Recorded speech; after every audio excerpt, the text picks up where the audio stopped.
kebajikan. Assalamualaikum warahmatullahi wabarakatuh. Shalom. Salam sejahtera.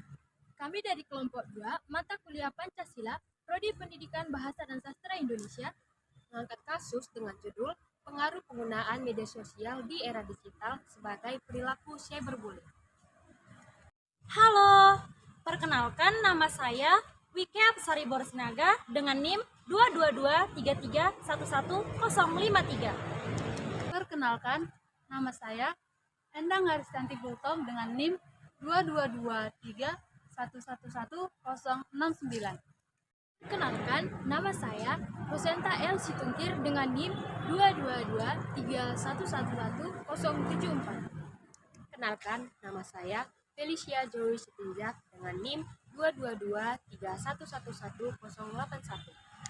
Perkenalkan, nama saya Aura Hariska dengan NIM 22231111024. Makan pepaya di depan resto. Cakep. Warnanya coklat, beli di toko.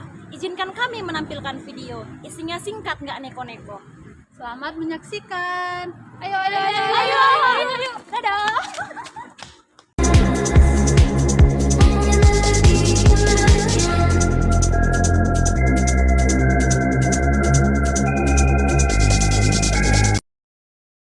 Era globalisasi ini, teknologi semakin maju. Tidak dapat dipungkiri, hadirnya internet semakin dibutuhkan dalam kehidupan sehari-hari, baik dalam kegiatan bersosialisasi, pendidikan, bisnis, dan sebagainya.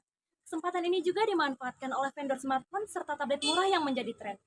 Hampir semua orang di Indonesia memiliki smartphone. Dengan semakin majunya internet dan hadirnya smartphone, maka media sosial pun ikut berkembang pesat. Media sosial merupakan situs di mana seseorang dapat membuat web pribadi dan terhubung dengan setiap orang yang tergabung dalam media sosial yang sama untuk berbagi informasi dan berkomunikasi. Jika media tradisional menggunakan media cetak dan media broadcast, maka media sosial menggunakan internet. Media sosial mengajak siapa saja yang tertarik untuk berpartisipasi dengan memberi feedback secara terbuka, memberi komentar, serta membagi informasi dalam waktu yang cepat. Tidak dapat dipungkiri bahwa media sosial mempunyai pengaruh yang besar dalam kehidupan seseorang. Teknologi adalah cara di mana kualitas hidup manusia ditingkatkan dengan pengenalan produk baru, keseluruhan sarana untuk menyediakan barang-barang yang diperlukan bagi kelangsungan dan kenyamanan hidup manusia. Perkembangan teknologi terbaru diantaranya adalah mesin cetak, telepon, dan internet. Pengertian teknologi sebagai bidang yang berkaitan erat dengan ilmu pengetahuan dan ilmu teknik atau rekayasa. Pada dasarnya, dapat disimpulkan bahwa teknologi dapat dikatakan memiliki dua dimensi, yaitu dimensi teknik dan ilmu pengetahuan dimensi. Beberapa kesalahan penggunaan teknologi. Yang pertama, kejahatan siber atau kerap dikenal dengan cybercrime, merupakan tindak perilaku kejahatan berbasis komputer dan jaringan internet. Pelaku dari kejahatan siber biasanya akan meretas sistem untuk memperoleh data korban yang bersifat privacy. Yang kedua ada penipuan phishing. Seperti namanya, phishing yang dapat diartikan perilaku memancing para korbannya untuk memberikan identitas dan informasi pribadi. Banyak orang yang tidak sadar sedang terkena penipuan phishing karena pelaku yang pintar berbicara dengan memancing pertanyaan-pertanyaan jebakan kepada korban. Selanjutnya ada peretasan. Peretasan merupakan upaya menyusup kepada sistem komputer tanpa izin. Beberapa hal yang biasa dilakukan para peretas yaitu membobol sistem, mencuri data pribadi, dan data keuangan. Yang berikutnya ada cyberstalking. Cyberstalking atau penguntitan siber merupakan penggunaan internet dan teknologi lainnya untuk menguntit atau meneror korban. Penguntit akan melakukan sesuatu secara berulang-ulang, selain membuat korban merasa terganggu, perilaku penguntit tersebut dapat pula membahayakan nyawa korban. Yang terakhir ada cyberbullying. Cyberbullying merupakan perundungan atau penindasan yang dilakukan secara online melalui internet dan teknologi lainnya. Biasanya hal ini terjadi pada kolom komentar di berbagai media sosial.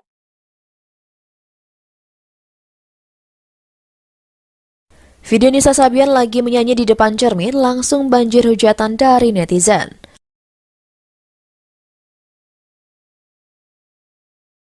Awalnya dalam video itu Nisa Sabian tak memperlihatkan wajahnya dengan jelas, tampak wajahnya yang terlihat buram.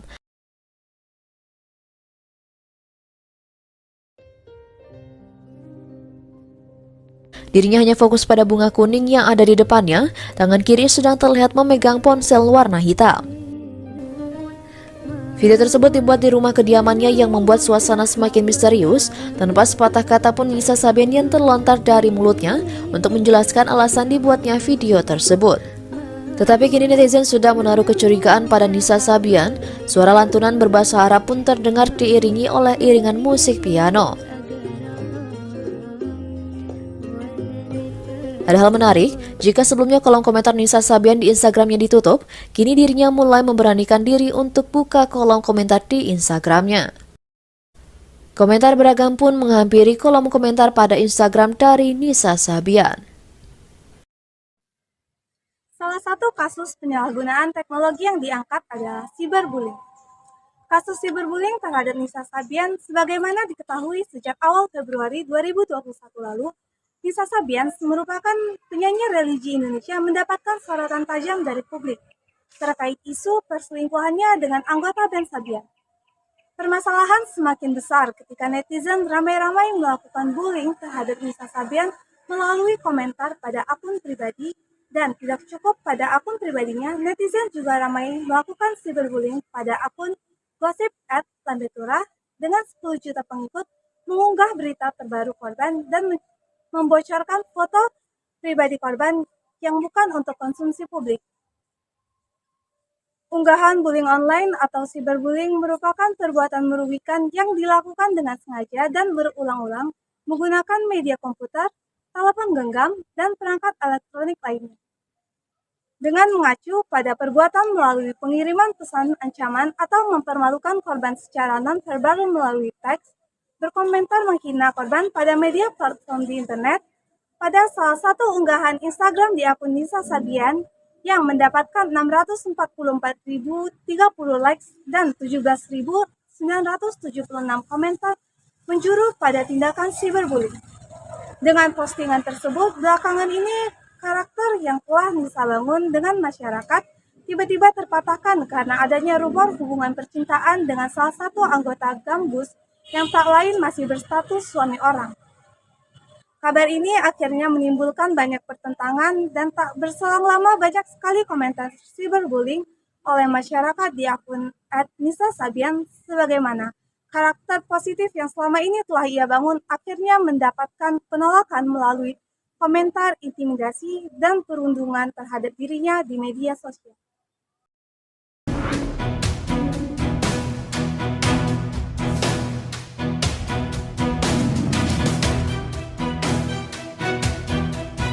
Postingan tersebut menjadi pemicu datangnya hujatan-hujatan serta hinaan terhadap akun media sosial milik korban, di mana hujatan dan hinaan yang dilakukan pada akun media sosial tersebut merupakan tindakan dari cyberbullying.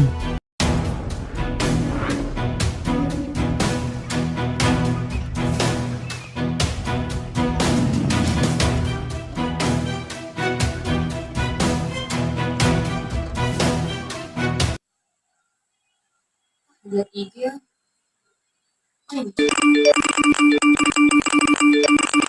Ini maksudnya apa? Buktinya banyak. DM dari siapa lagi?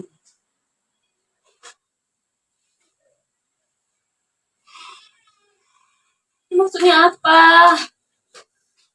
Harus tahu, dia harus tahu ini.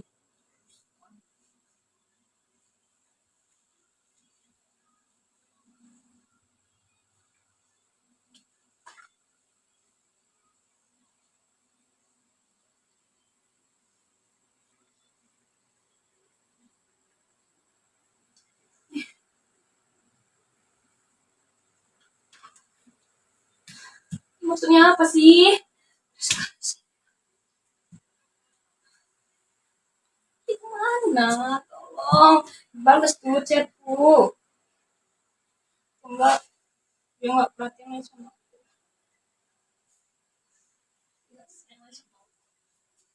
Aku telepon aja nih.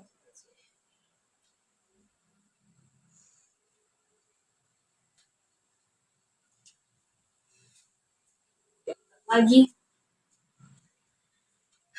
itulah nggak pernah nurut, nggak tahu ya.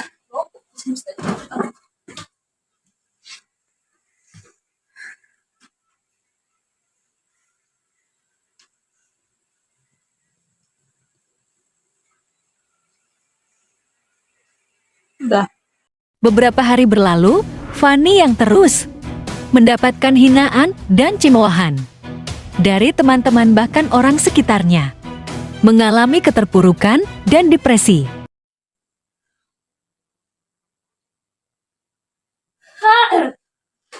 Apa aku hidup? Aku dihina, lapor. Wah, lebih baik aku mati.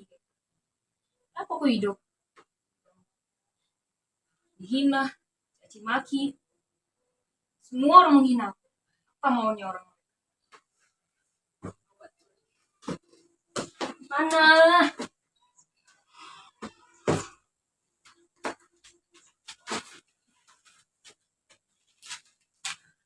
Kiri hidupku. Iya.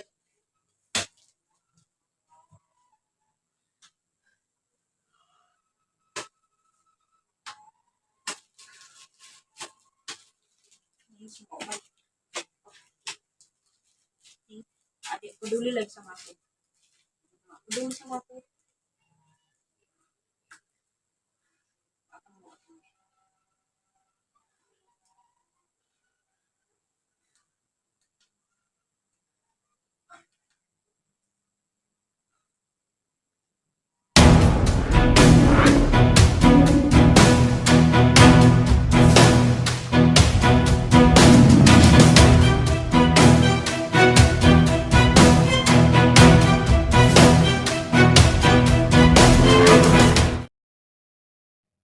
Selanjutnya, apa itu cyberbullying?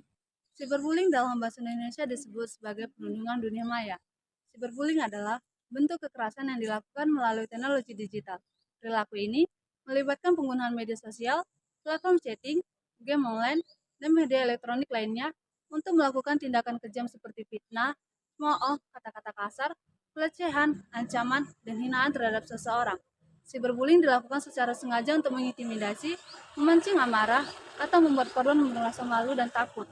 Cyberbullying memiliki dampak yang sangat serius pada korban. Efeknya dapat mencakup gangguan mental, emosi yang tidak terkontrol, dan kondisi fisik yang buruk. Dalam beberapa kasus, cyberbullying dapat mengakibatkan korban mengalami depresi, kehilangan kepercayaan diri, dan bahkan bunuh diri. Dalam masyarakat, cyberbullying menjadi fenomena baru terutama di kalangan remaja. Perkembangan teknologi informasi dan telekomunikasi mempengaruhi perilaku masyarakat, sehingga cyberbullying dapat dilakukan secara lebih mudah dan berbahaya. Oleh karena itu, penting untuk meningkatkan kesadaran masyarakat tentang cyberbullying dan mengambil langkah untuk menghentikan perilaku ini. Dalam beberapa sumber, cyberbullying juga dikategorikan sebagai bentuk bullying yang lebih kejam karena meninggalkan jejak digital seperti foto, video, dan tulisan. Hal ini membuat korban dapat menindaklanjuti dan mengambil tindakan hukum jika diperlukan. Cyberbullying dapat terjadi di mana saja, kapan saja, dan oleh siapa saja yang memiliki akses ke teknologi digital. Oleh karena itu, penting untuk memahami cyberbullying dan mengambil langkah untuk mencegah dan menghentikan perilaku ini. Berikut adalah fishbone dari cyberbullying. Ada beberapa faktor. Yang pertama, manusia. Kekurangan tekanan dari kelompok untuk melakukan perilaku bullying. Kecenderungan untuk mengganggu dan keinginan untuk memperoleh perhatian. Yang kedua, ada materi. Pengiriman gambar atau video yang tidak pantas atau mengganggu melalui media elektronik. Yang ketiga, lingkungan. Kurangnya aturan yang tegas dan tidak adanya dukungan dari orang tua atau guru. Yang keempat, metode. Penggunaan media sosial yang tidak bertanggung jawab dan tidak memperhatikan dampaknya. Yang kelima, ada sosial. Kurangnya kesadaran tentang dampak negatif cyberbullying. Kekuatan tekanan dari kelompok untuk melakukan cyberbullying. Yang keenam, ada teknologi. Kemudahan dalam mengakses media elektronik dan aksesibilitas teknologi yang luas. Dampak penyalahgunaan teknologi. Dalam kasus cyberbullying, dampak penyalahgunaan teknologi dapat sangat signifikan. Cyberbullying adalah bentuk perundungan yang dilakukan melalui teknologi digital seperti media sosial, platform pengiriman pesan, platform game, atau telepon seluler. Dampak negatif dari cyberbullying dapat mencapai tingkat yang serius, termasuk stres, trauma, dan gangguan psikologis pada korban. Korban dapat mengalami tekanan sosial, rasa takut, dan rasa malu yang dapat berdampak pada kualitas hidupnya. Penyalahgunaan teknologi dalam cyberbullying dapat terjadi melalui beberapa cara. Misalnya, pelaku cyberbullying dapat menggunakan jejaring sosial 35% dan pesan teks 33% sebagai sarana untuk melakukan aksinya. Selain itu, mereka juga dapat menggunakan sarana lain seperti media elektronik lainnya. Dengan kemampuan teknologi yang semakin canggih, pelaku cyberbullying dapat dengan mudah mengakses dan mengirimkan materi pengganggu ke korban. Dampak penyalahgunaan teknologi dalam cyberbullying dapat dilihat dari beberapa aspek. Pertama, teknologi memungkinkan pelaku cyberbullying untuk mengakses korban secara lebih mudah dan cepat. Kedua, teknologi memungkinkan pelaku cyberbullying untuk mengirimkan materi pengganggu ke korban secara anonim, sehingga korban tidak dapat mengetahui siapa melakukan perundungan. Ketiga, teknologi memungkinkan pelaku cyberbullying untuk mengirimkan materi pengganggu ke korban secara berulang, sehingga korban dapat mengalami tekanan sosial yang berkepanjangan. Peranan Pancasila terhadap iptek dan peranan Pancasila terhadap cyberbullying. Peran sila pertama hingga sila kelima Pancasila terhadap iptek, ilmu pengetahuan dan teknologi, dapat dilihat dalam beberapa aspek. Yang pertama yaitu ketuhanan yang Maha Esa. Sila pertama. Sila ini menekankan pentingnya kepercayaan dan keimanan terhadap Tuhan Yang Maha Esa. Dalam konteks iptek, ini dapat berarti bahwa para ilmuwan dan teknologis harus memahami dan menunjukkan rasa hormat terhadap keberadaan Tuhan dalam proses penemuan dan pengembangan teknologi. Mereka harus mempertahankan etika dan moral dalam penggunaan ilmu dan teknologi untuk kepentingan umat manusia. Yang kedua yaitu kemanusiaan yang adil dan beradab, sila kedua. Sila ini menekankan pentingnya keadilan dan kesadaran sosial dalam berinteraksi dengan orang lain. Dalam iptek, ini dapat berarti bahwa para ilmuwan dan teknologis harus mempertahankan etika dan moral dalam penggunaan ilmu dan teknologi, serta memastikan bahwa hasil penemuan dan pengembangan teknologi tidak menimbulkan kesenjangan sosial dan tidak mengganggu keseimbangan alam. Yang ketiga yaitu Persatuan Indonesia, sila ketiga. Sila ini menekankan pentingnya persatuan dan kesatuan bangsa Indonesia.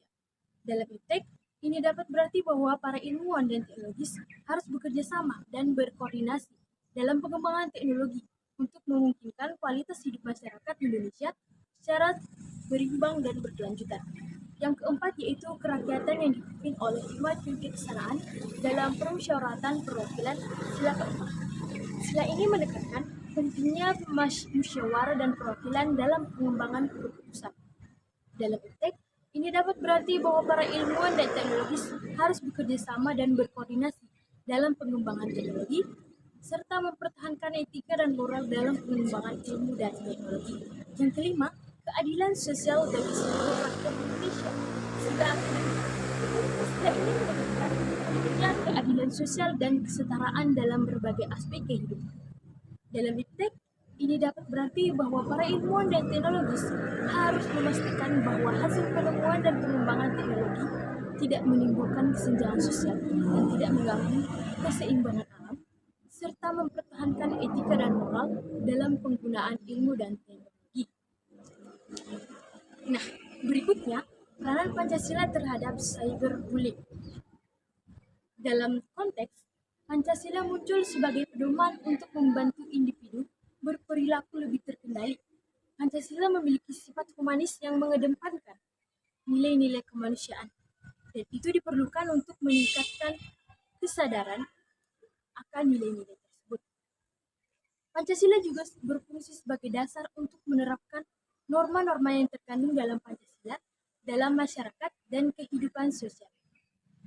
Nilai-nilai Pancasila tidak hanya harus dihafal, tetapi juga dipahami dan dihayati, sehingga dapat diterapkan dalam kehidupan sehari-hari, terutama oleh generasi penerus bangsa. Nilai-nilai Pancasila seharusnya diimplementasikan dalam kehidupan sehari-hari, termasuk dalam penggunaan media sosial. Sebagai contoh, sila ketiga, Persatuan Indonesia, menekankan pentingnya persatuan dan musyawarah untuk menyelesaikan perbedaan. Sebagai generasi milenial, penerapan Pancasila bukan hanya dalam kehidupan nyata, tapi juga berinteraksi di media sosial. Ini mencakup penggunaan etika dalam menyampaikan pendapat, argumen, dan sebagainya.